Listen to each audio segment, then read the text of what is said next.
You could have knocked me over with a feather when the news broke on Sunday that John Lynch, John Lynch is the new general manager of the San Francisco great John 49ers. Lynch. Love John Lynch. I love John Lynch, Love too. him as a player. Love him as a television As an analyst. Don't know about the GM thing. I might feel better if there, and I love Kyle Shanahan. If he wasn't a first-time head coach, I might feel better if it wasn't, Jed York. What's going on here, Jay? You might feel better if Peyton Manning was out there as a free agent. Sure. He was still 35 and viable and he wanted to play for you. Might feel better about it if you had the front office that John Elway inherited, right? Because that's the paradigm that they're going to say, oh, well, this is like Elway, Stanford guy, super smart, great player. Now he's going to go save this franchise. But, remember, Elway inherited a couple drafts from Brian Sanders when guys like Demaryius Thomas and Von Miller were already coming into the building. Elway got to kind of watch that thing and figure out how to do it for a few years with some talent around him, front office and on the field. This guy's, he's got nothing. He's rebuilding the entire thing from the ground up. And the building's been in tatters. So you've got to create a culture, right, where we're no longer against each other. There's no longer this and that and fractions, right?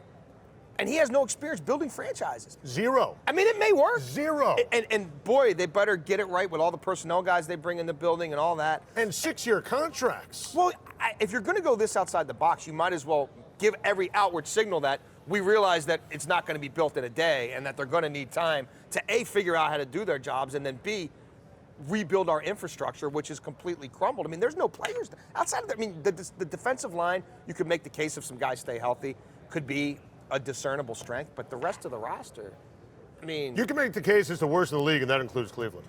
You could intelligently make that case. The 49ers have the worst 1 through 53 in the league. It's right there. It's not. It's a difficult situation. I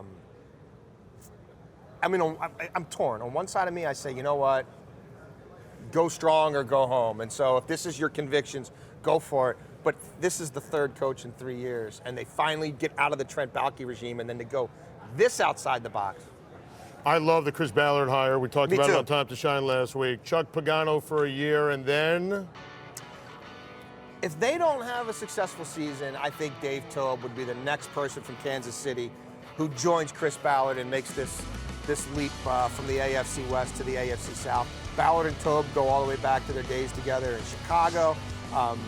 He feels very strongly that Dave Toub, the chief special teams coordinator, would be a high-caliber NFL coach right now. You've got Andy Reid, who backs that as well.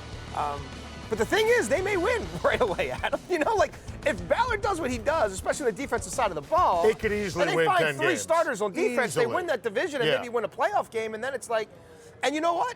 If Chuck Pagano had some pieces on defense, I'd like to see what that looks like, because he was a pretty darn good coordinator in Baltimore when he had some people to play with. But when you have that many weaknesses, it's difficult. Now, again, I don't know that Ballard can fix it all in 1 year, but in that division, you get a bit of a subsidy, and we'll see. But yeah, if it doesn't work out this year, I think Dave Toub is the next man out.